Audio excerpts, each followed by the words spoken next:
Qatar adalah sebuah semenanjung kecil yang menjorok ke Teluk Persia. Di sebelah selatan, wilayahnya berbatasan langsung dengan Arab Saudi, sementara sisi-sisi lainnya dikelilingi oleh laut.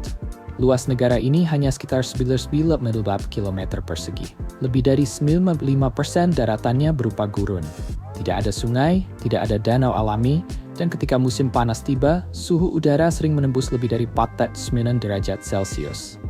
Namun, di tengah hamparan pasir yang keras dan panas itu, berdiri salah satu masyarakat paling luar biasa di dunia. Pada 2024, produk domestik bruto per kapitanya melampaui $112.000 AS. Jumlah penduduknya sekitar 3,1 juta jiwa, tetapi hanya kurang lebih 12% yang benar-benar berstatus warga negara Qatar. Sisanya adalah imigran, pekerja, dan tenaga profesional yang berasal dari lebih dari 100 negara. Lalu, seperti apakah brain yang sebenarnya sudah diduyan gurun ini? Pergi lebih dekat.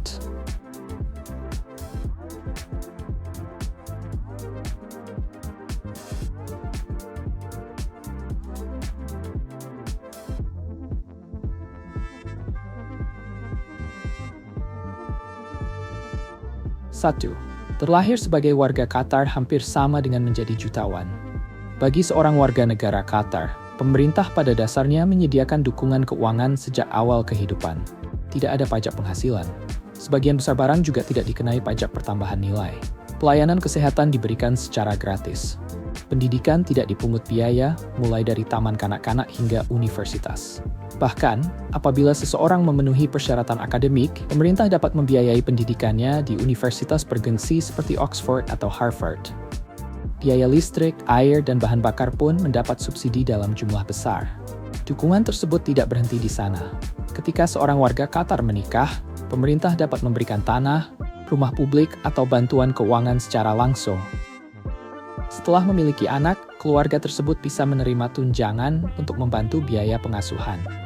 Banyak warga juga memperoleh uang tunjangan bulanan yang berasal langsung dari anggaran negara. Jumlahnya dapat memungkinkan mereka menjalani kehidupan yang nyaman tanpa harus memiliki pekerjaan penuh waktu. Kemurahan hati ini dapat dijelaskan melalui perhitungan sederhana. Qatar hanya memiliki sekitar 300.000 warga negara asli, tetapi negara tersebut menguasai kekayaan sangat besar dari minyak, gas alam, dan dana kekayaan negara seperti Otoritas Investasi Qatar. Pendapatan itu kemudian disalurkan kembali kepada masyarakat melalui berbagai fasilitas, membentuk salah satu sistem kesejahteraan sosial paling dermawan di dunia.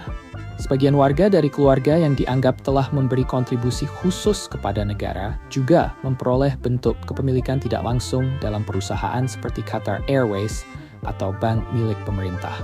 Sistem ini memberi mereka sumber kekayaan jangka panjang yang stabil tanpa harus menjalani pekerjaan konvensional. Namun, ada satu hal penting yang tidak boleh diabaikan. Semua keistimewaan tersebut hanya tersedia bagi warga negara asli Qatar.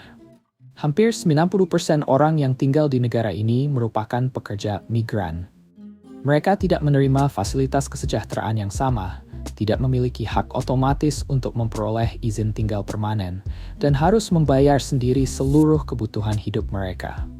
Perbedaan tajam inilah yang menjadi dasar dari banyak sisi kehidupan Qatar yang akan kita bahas berikutnya. Perjalanan dari kemiskinan menuju kekayaan yang sering diceritakan secara keliru. Setengah abad yang lalu, Qatar masih termasuk salah satu wilayah termiskin di dunia. Selama beberapa generasi, kehidupan di semenanjung gurun ini bergantung sepenuhnya pada laut. Masyarakat bertahan hidup melalui penyelaman mutiara, penangkapan ikan, dan perdagangan kecil di kawasan teluk. Para penyelam turun ke dasar laut tanpa perlengkapan modern. Mereka menahan napas selama beberapa menit untuk mengambil kerang dari dasar perairan. Pekerjaan itu sangat berbahaya, sementara hasilnya seringkali hanya cukup untuk menyambung hidup. Kemudian, pada dekade 1920-an, Jepang berhasil mengembangkan mutiara budidaya. Dalam waktu singkat, pasar mutiara alami dunia runtuh. Sumber pendapatan utama Qatar pun menghilang. Penduduknya, yang ketika itu hanya berjumlah sekitar 25.000 orang, memasuki masa kesulitan panjang selama beberapa dekade. Perubahan besar baru dimulai pada 1939, ketika minyak ditemukan di bawah pasir Qatar. Namun, harapan tersebut kembali tertunda akibat Perang Dunia Kedua. Pembangunan nyata baru bergerak cepat pada dekade 1990-an. Sejak saat itu, perubahan Qatar berlangsung dengan kecepatan luar biasa. Pada 1973, pendapatan per orang telah meningkat drastis, dari hanya $35 AS menjadi sekitar $1.200 AS. Kini, angka tersebut telah melampaui $112.000 AS. Setelah memperoleh kemerdekaan dari Inggris pada 1971, Qatar tidak hanya menjadi kaya. Negara ini juga mulai membangun pengaruh politik yang jauh lebih besar daripada ukuran wilayahnya. Dalam beberapa dekade berikutnya, Qatar menempatkan dirinya sebagai pusat diplomasi yang relatif netral. Negara tersebut menjadi tuan rumah berbagai perundingan damai, serta berperan sebagai penengah dalam konflik regional maupun internasional. 3. Keluarga Kerajaan Al Thani. Keluarga Al Thani telah memerintah Qatar sejak negara itu didirikan pada abad ke-19. Saat ini, keluarga besarnya diperkirakan memiliki sekitar 8.000 anggota. Total kekayaan mereka disebut mencapai lebih dari $5 miliar AS, menjadikan Al Thani sebagai salah satu keluarga kerajaan terkaya dan paling berpengaruh di dunia. Emir Qatar saat ini, Sheikh Tamim bin Hamad Al Thani, diperkirakan memiliki kekayaan pribadi lebih dari $2 miliar AS. Keluarganya memiliki The Shard, gedung tertinggi di Eropa Barat. Mereka juga menguasai Harrods, pusat perbelanjaan mewah paling terkenal di London.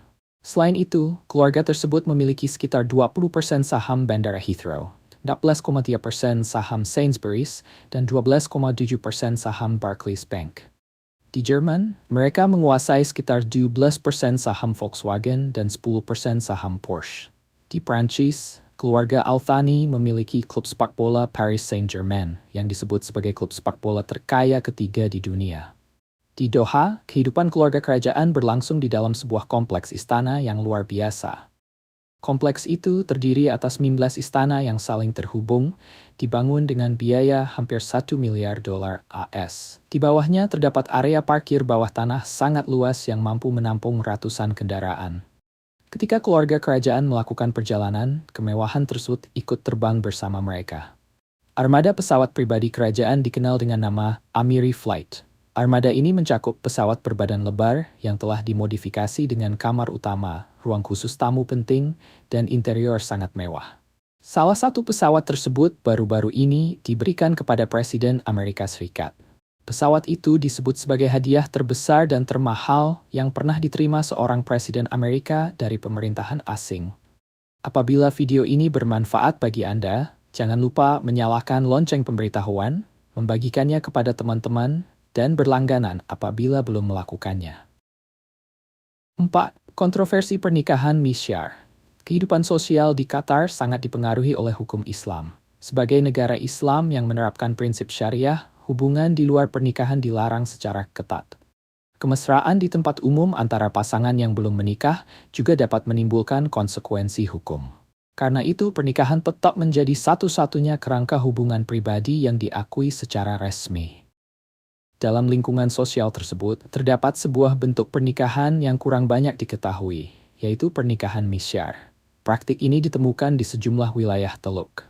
Misyar merupakan akad pernikahan Islam yang sah secara hukum. Dalam pengaturan ini, pasangan sepakat untuk tinggal secara terpisah.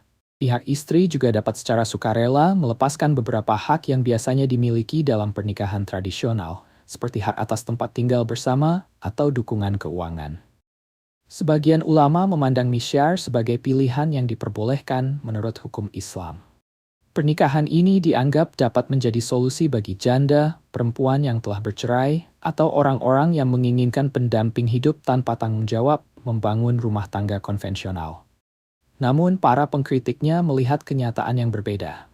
Dalam praktiknya, misyar dinilai sering dimanfaatkan oleh pengusaha kaya atau syekh sebagai celah sosial untuk menjalani hubungan fisik, sementara ketika melakukan perjalanan bisnis.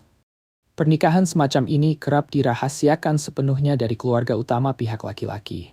Akibatnya, hubungan tersebut tidak memiliki keterbukaan dan kestabilan sosial seperti pernikahan yang diumumkan kepada masyarakat. Pihak perempuan juga tidak selalu memperoleh perlindungan keuangan. Menurut kritik yang disampaikan terhadap praktik ini, suami dapat mengakhiri hubungan secara sepihak dengan mengucapkan talak sebanyak 3 kali. Perempuan kemudian dapat kehilangan hubungan tersebut tanpa kompensasi dan tanpa jalur hukum yang memadai. Tekan tombol suka untuk menunjukkan bahwa informasi seperti ini bermanfaat. Apabila Anda menonton melalui telepon genggam, jangan lupa menekan tombol hype yang berada di bawah video. Untuk memahami Qatar, kita harus terlebih dahulu memahami Doha. Kota ini didirikan pada dekade 1920-an sebagai permukiman kecil para nelayan dan pedagang mutiara di pesisir Teluk Persia. Sepanjang sebagian besar sejarahnya, Doha hanyalah kumpulan bangunan rendah yang berdiri di antara jalan-jalan berpasir. Tidak ada cakrawala futuristis, tidak ada pulau buatan, dan tidak ada jaringan transportasi berteknologi tinggi. Kini, Doha disebut sebagai salah satu dari 7 keajaiban perkotaan baru di dunia. Garis langitnya mampu disejajarkan dengan Dubai dan New York. Infrastruktur kotanya dibandingkan dengan Singapura. Hampir semua perubahan tersebut dibangun hanya dalam waktu satu generasi. Bagi sebagian besar pengunjung, Bandara Internasional Hamad menjadi tempat pertama untuk menyaksikan kemampuan Qatar. Bandara ini pernah dipilih oleh Skytrax sebagai bandara terbaik di dunia. Setiap tahun, sekitar 250.000 penerbangan dilayani di sini, atau kurang lebih 700 penerbangan setiap hari. Pada 2024 saja, bandara tersebut melayani sekitar 52 juta penumpang. Luas keseluruhan kompleksnya mencapai kurang lebih 22 km persegi. Ukurannya begitu besar sehingga bandara ini memiliki sistem kereta internal sendiri. Karena menjelajahi seluruh kawasan dengan berjalan kaki akan sangat melelahkan.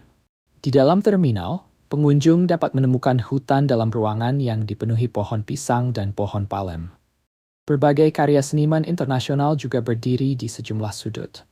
Tingkat kebersihannya begitu tinggi hingga tempat itu terasa seolah-olah belum pernah dilewati siapapun.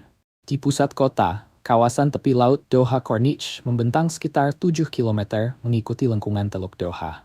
Pada satu sisi, gedung-gedung dari baja dan kaca memantulkan cahaya matahari. Menaranya dibentuk menyerupai obor, spiral, dan pecahan kristal. Pada sisi lainnya, perahu kayu tradisional yang disebut dhow bergerak perlahan di perairan dangkal berwarna biru kehijauan. Lambungnya yang melengkung mengingatkan pada masa ketika mutiara dan angin menjadi sumber kekayaan terbesar Qatar. Di ujung selatan Corniche berdiri sebuah patung raksasa berbentuk cangkang tiram yang terbuka. Di dalamnya terdapat mutiara berukuran sebesar batu besar. Patung tersebut menjadi penghormatan kepada industri penyelaman mutiara, pekerjaan yang pernah menghidupi masyarakat Qatar sekaligus hampir menghancurkan perekonomiannya. Di lepas pantai West Bay, terdapat The Pearl Qatar, sebuah pulau yang sepenuhnya dibuat oleh manusia. Luasnya hampir 15 km persegi dan biaya pembangunannya diperkirakan mencapai $15 miliar AS. Pulau itu dipenuhi villa mewah, hotel bintang 5, toko perancang ternama, dan marina untuk kapal pesiar pribadi. Salah satu bagiannya dikenal sebagai Qanat Quartier. Bangunan berwarna pastel, jembatan melengkung, dan kanal-kanal air di kawasan ini dirancang untuk menghadirkan suasana Venesia, Italia, tepat di tengah Teluk Arab. Namun, di balik semua bangunan modern itu, Souq Waqif tetap menjadi jantung tua Doha yang terus berdetak. Pasar tradisional ini memiliki lorong-lorong sempit yang berkelok di antara dinding berlapis tanah liat. Balok kayu membentuk bayangan di atas atap-atap yang bertumpuk. Aroma kapulaga, saffron, dan kemenyan mengalir bersama udara hangat. Lentera kuningan menangkap cahaya seperti kunang-kunang yang membeku. Bagi masyarakat Qatar, Souq Waqif adalah tempat masa lalu berdamai dengan masa kini. Kawasan ini menjadi pengingat hidup tentang siapa mereka sebelum minyak dan gas mengubah segalanya. Tidak jauh dari sana berdiri Museum Nasional Qatar, rancangan arsitek Prancis John Nouvel. Bentuknya terinspirasi oleh mawar gurun, formasi kristal alami yang tercipta melalui interaksi angin, air, dan pasir selama ribuan tahun. Bangunannya tersusun dari 39 cakram beton yang saling berpotongan. Setiap cakram memiliki ukuran berbeda dengan kisar antara 14 hingga 87 meter. 6. Tenaga penggerak dari para ekspatriat. Berjalanlah menyusuri jalan-jalan Doha, dan Anda akan segera menyadari sesuatu yang tidak biasa. Hampir 88% orang yang ditemui di Qatar bukanlah warga negara. Mereka adalah ekspatriat, pekerja, dan tenaga profesional dari lebih dari 100 negara yang membantu menjalankan pembangunan Qatar dengan kecepatan luar biasa. Komunitas terbesar berasal dari India. Setelah itu terdapat pekerja dari Bangladesh, Nepal, Pakistan, dan Filipina. Mereka bekerja berdampingan dengan para profesional dari Eropa, Afrika, serta berbagai negara di Timur Tengah. Ketergantungan Qatar kepada tenaga kerja migran menciptakan salah satu komposisi penduduk paling tidak biasa di dunia. Jumlah laki-laki lebih dari 3 kali jumlah perempuan. Ketimpangan ini terutama disebabkan oleh besarnya jumlah pekerja laki-laki yang bekerja di sektor konstruksi dan energi. Bagi ekspatriat dengan keterampilan tinggi, Qatar menawarkan gaya hidup yang menarik. Gaji mereka tidak dipotong pajak penghasilan. Negara ini memiliki pelayanan kesehatan modern dan sekolah internasional berkelas dunia. Meskipun demikian, kehidupan di Qatar juga dapat terasa sepi. Hiburan malam relatif terbatas dan kotanya sebagian besar dibangun untuk pengguna kendaraan pribadi. Karena itu, sebagian penduduk menggambarkan kehidupan sehari-hari di Doha sebagai nyaman, tetapi mudah terasa berulang. Bagi banyak pekerja bergaji rendah, kenyataannya jauh lebih berat. Selama bertahun-tahun, sistem sponsor kafala mengikat pekerja secara kuat kepada pemberi kerja mereka. Qatar telah memperkenalkan sejumlah perubahan dalam beberapa tahun terakhir. Namun, perdebatan mengenai kondisi kerja dan hak-hak pekerja masih terus mengikuti kisah kemajuan negara tersebut. 7. Teh, kopi, dan fenomena karak. Masyarakat Qatar meminum teh dan kopi sepanjang hari, sejak pagi hingga jauh melewati tengah malam. Minuman tersebut bukan sekadar pelepas dahaga. Cara menyiapkan, menyajikan, dan menerimanya memiliki makna budaya yang mendalam. Kopi tradisional Qatar dikenal sebagai kahwa. Minuman ini merupakan kopi Arab yang diseduh bersama kapulaga, saffron, dan terkadang cengkeh atau air bunga jeruk. Kahwa tidak disajikan dengan gula. Sebagai penyeimbang rasa pahitnya, kopi ini selalu ditemani kurma. Minuman tersebut dituangkan dari teko tradisional bercerat panjang yang disebut dalah. Cangkir kecil tanpa pegangan hanya diisi sekitar sepertiga bagian. Apabila tamu menginginkan tambahan, tuan rumah akan menuangkannya kembali secara otomatis. Ketika merasa cukup, tamu cukup menggoyangkan cangkir perlahan dari satu sisi ke sisi lainnya. Gerakan kecil itu menjadi tanda yang dipahami semua orang bahwa kopi tidak perlu ditambahkan lagi. Di samping kahwa, ada satu minuman yang menjadi denyut kehidupan sehari-hari di jalanan Doha, yaitu karak. Karak adalah teh susu bercita rasa kuat. Daun teh hitam direbus bersama susu kental, gula, kapulaga, kayu manis, dan jahe hingga teksturnya menjadi pekat, kaya, serta sangat harum. Meskipun Qatar termasuk negara dengan pendapatan per kapita tertinggi di dunia, harga satu cangkir karak hanya sekitar 30 hingga 50 sen dolar AS. Minuman ini menjadi salah satu barang termurah yang dapat dibeli di seluruh negara tersebut. Kedai karak biasanya tidak menyediakan kursi. Tempatnya berupa kios kecil di tepi jalan. Pelanggan datang, membeli teh, lalu meminumnya sambil berdiri atau membawanya pergi. Namun, sisi paling menarik dari kebiasaan ini adalah budaya pelayanan langsung ke kendaraan. Pelanggan datang dengan berbagai jenis mobil, mulai dari warga Qatar yang mengendarai Toyota Land Cruiser mewah, hingga pekerja Asia Selatan yang menggunakan kendaraan pelayanan. Mereka berhenti di depan jendela kedai, lalu membunyikan klakson sebagai tanda telah tiba. Seorang pelayan kemudian membawa teh langsung ke jendela mobil. 8. Aturan ketat yang mengendalikan kehidupan sehari-hari. Qatar dikenal sebagai salah satu negara paling aman di dunia. Namun, negara ini juga termasuk salah satu yang kehidupan sosialnya diatur dengan sangat ketat. Minuman beralkohol tidak dapat dibeli secara bebas. Produk tersebut hanya tersedia di hotel internasional yang memiliki izin atau melalui satu distributor yang dikendalikan pemerintah. Penduduk ekspatriat harus memperoleh izin khusus. Izin itu berkaitan dengan status pekerjaan dan tingkat gaji mereka. Meminum alkohol di tempat umum atau terlihat mabuk di ruang publik merupakan tindak pidana. Hubungan sesama jenis secara tegas dinyatakan ilegal. Pelanggar dapat menghadapi hukuman penjara atau denda. Berdasarkan ketentuan syariah, hukuman mati secara teoretis juga dapat diberlakukan. Selama bulan suci Ramadan, siapapun dilarang makan, minum air, merokok, atau mengunyah permen karet di ruang publik sejak matahari terbit hingga terbenam. Aturan tersebut berlaku tanpa memandang agama atau kewarganegaraan seseorang. Wisatawan dan penduduk jangka panjang sama-sama harus mematuhinya. Perempuan di Qatar juga hidup di bawah sistem perwalian laki-laki. Untuk sejumlah keputusan besar dalam kehidupan, seperti pernikahan, prosedur medis tertentu, perjalanan ke luar negeri, dan dalam beberapa keadaan pekerjaan, seorang perempuan diharapkan mendapatkan izin dari wali laki-laki. Wali tersebut dapat berupa ayah, saudara laki-laki, atau suaminya. Aturan mengenai pakaian juga diberlakukan di ruang publik. Laki-laki dan perempuan diharapkan mengenakan pakaian yang menutupi bahu dan lutut. Laki-laki juga dilarang berjemur tanpa atasan di luar kawasan klub pantai pribadi. Pemerintah memblokir banyak situs internet. Pemblokiran tersebut mencakup seluruh konten pornografi, materi yang berkaitan dengan komunitas LGBTQ, dan berbagai platform yang dianggap terhubung dengan perlawanan politik. Sejumlah jurnalis dan pengguna media sosial juga pernah dipenjara karena menyampaikan kritik terhadap pemerintah melalui internet. Semen, merekayasa kehidupan di tengah gurun. Di Qatar, iklim gurun tidak hanya ditahan atau diterima sebagai kenyataan. Lingkungan tersebut direkayasa agar dapat dikendalikan. Suhu pada musim panas sering melampaui 49 derajat Celcius. Namun, di berbagai wilayah Doha, pengunjung dapat menemukan sesuatu yang tidak biasa, yaitu ruang terbuka dengan pendingin udara. Teknologi ini pada awalnya dikembangkan untuk menyejukkan stadion terbuka selama Piala Dunia FIFA 2022. Kini, sistem serupa telah digunakan di taman, jalur pejalan kaki, dan pasar tradisional. Sistem bawah tanah bertenaga surya mengalirkan udara dingin melalui lubang-lubang yang dirancang secara khusus. Udara sejuk dipertahankan agar tetap berada dekat dengan permukaan tanah. Permukaan reflektif dan tanaman merambat juga digunakan untuk membantu menurunkan suhu. Di Taman Al-Senaim, pengunjung dapat berjalan atau berlari di jalur luar ruangan berpendingin udara terpanjang di dunia. Panjangnya lebih dari 1,1 km.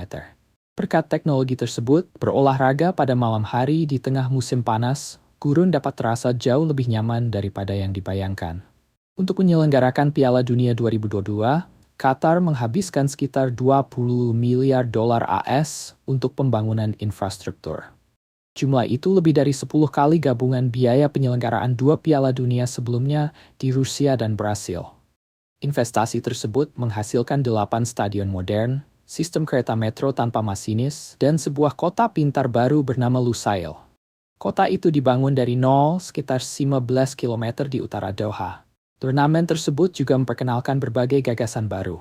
Salah satunya adalah Stadion Seminung Tubing 4 yang dapat dibongkar sepenuhnya. Teknologi wasit dengan bantuan kecerdasan buat digunakan, menandai babak baru dalam dunia sepak bola sekaligus perancangan kota.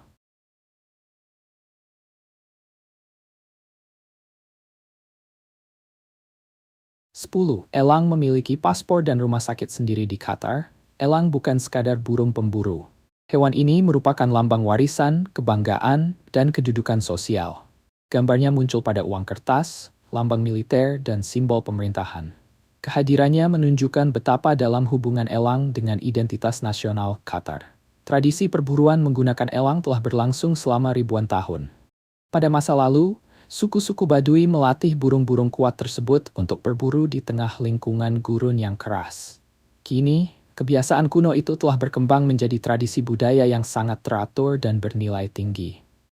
Di pasar elang Doha, seekor burung berkualitas dapat dijual dengan harga mulai dari $15.000 AS hingga lebih dari $20.000 AS.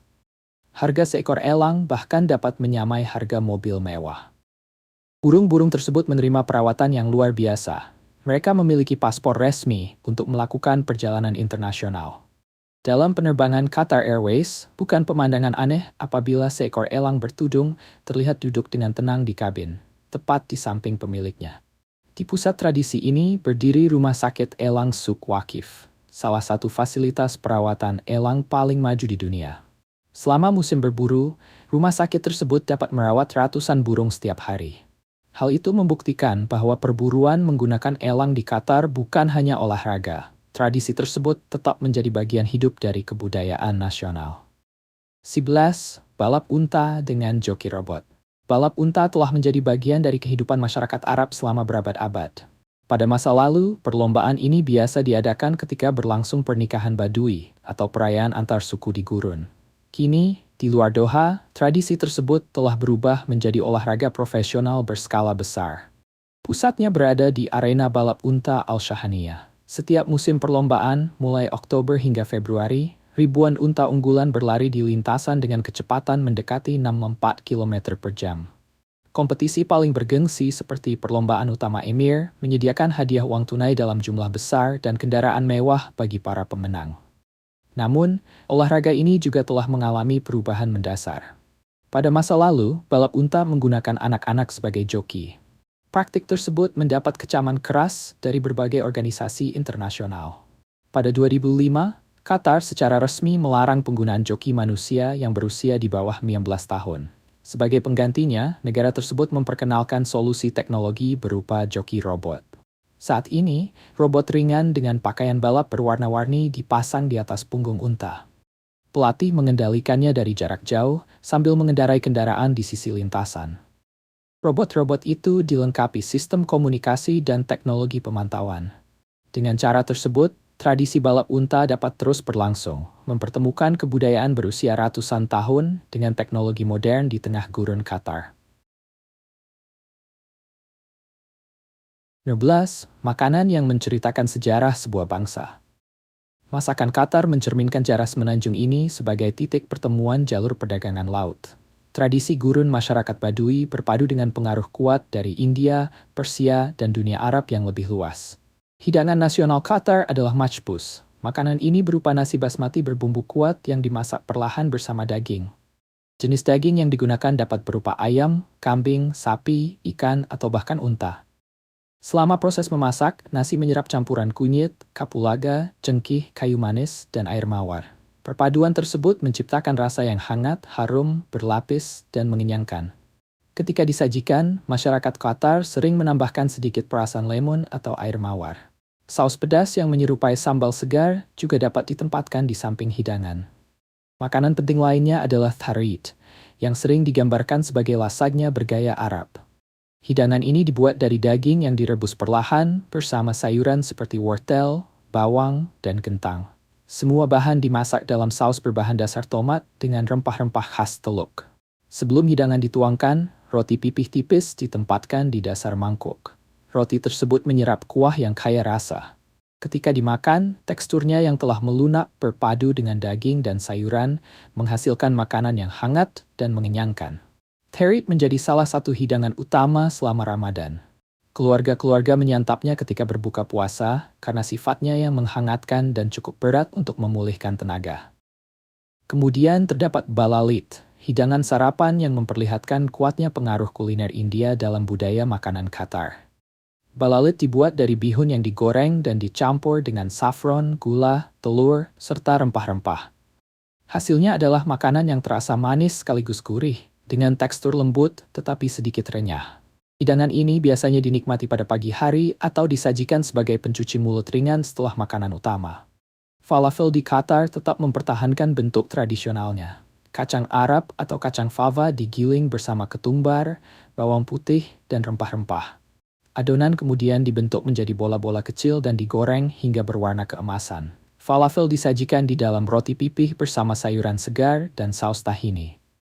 Qatar juga menyelenggarakan berbagai perayaan yang berpusat pada makanan. Festival Makanan Internasional Qatar merupakan acara tahunan yang menghadirkan ratusan gerai dari rumah makan lokal maupun internasional ternama.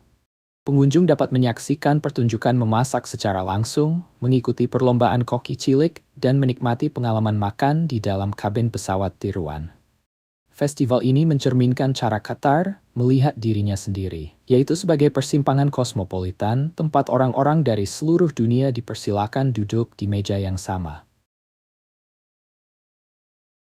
Biaya hidup di Qatar. Lalu berapa biaya yang sebenarnya diperlukan untuk tinggal di Qatar? Pengeluaran terbesar biasanya adalah tempat tinggal. Di pusat Doha, apartemen modern dengan satu kamar tidur di kawasan seperti West Bay atau The Pearl memiliki biaya sewa sekitar $200 hingga $2.500 AS per bulan. Apartemen mewah di tepi laut dapat memiliki harga yang jauh lebih tinggi. Banyak tenaga profesional asing menerima tunjangan tempat tinggal dari perusahaan mereka. Bantuan tersebut dapat menutupi sebagian dari biaya sewa. Biaya makanan ternyata masih cukup masuk akal. Barang impor di pasar swalayan internasional memang dapat berharga mahal. Namun pasar lokal dan rumah makan kecil menawarkan pilihan yang lebih terjangkau. Satu kali makan di rumah makan sederhana dapat menghabiskan sekitar 6 hingga 10 dolar AS. Sementara itu, makan malam di rumah makan kelas menengah biasanya berharga antara 25 hingga 40 dolar AS untuk setiap orang. Biaya listrik dan air relatif dapat dikelola karena adanya subsidi pemerintah. Untuk apartemen berukuran standar, biaya listrik, air, dan pendingin udara biasanya berada pada kisaran 80 hingga 200 dolar AS per bulan. Jumlahnya bergantung pada musim dan seberapa sering pendingin udara digunakan.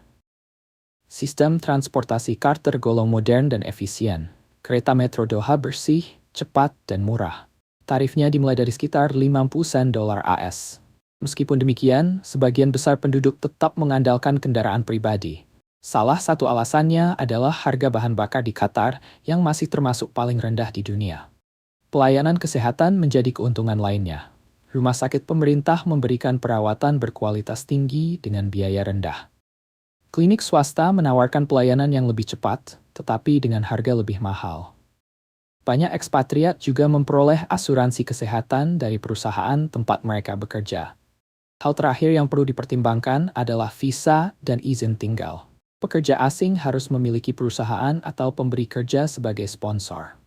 Izin tinggal mereka terhubung langsung dengan kontrak pekerjaan. Proses tersebut telah dibuat lebih sederhana bagi tenaga profesional berketerampilan tinggi. Namun, sistem itu juga berarti bahwa kemampuan seseorang untuk menetap dalam jangka panjang sangat bergantung pada keberlanjutan hubungan kerja dan sponsor tersebut. Pada akhirnya, kehidupan di Qatar merupakan perpaduan antara kemakmuran luar biasa dan berbagai kenyataan praktis. Bagi mereka yang mempersiapkan diri dengan baik, kerajaan gurun ini tidak hanya menawarkan peluang besar, tetapi juga kehidupan yang jauh lebih nyaman daripada yang mungkin dibayangkan. Apabila video ini memberi Anda sudut pandang baru mengenai Qatar, tuliskan komentar dan beritahu kami fakta mana yang paling mengejutkan. Bagikan video ini kepada seseorang yang juga akan tertarik dengan kisah tersebut. Jangan lupa berlangganan agar Anda tidak melewatkan pembahasan mendalam berikutnya tentang negara-negara yang secara perlahan sedang mengubah arah dunia. Terima kasih telah menonton.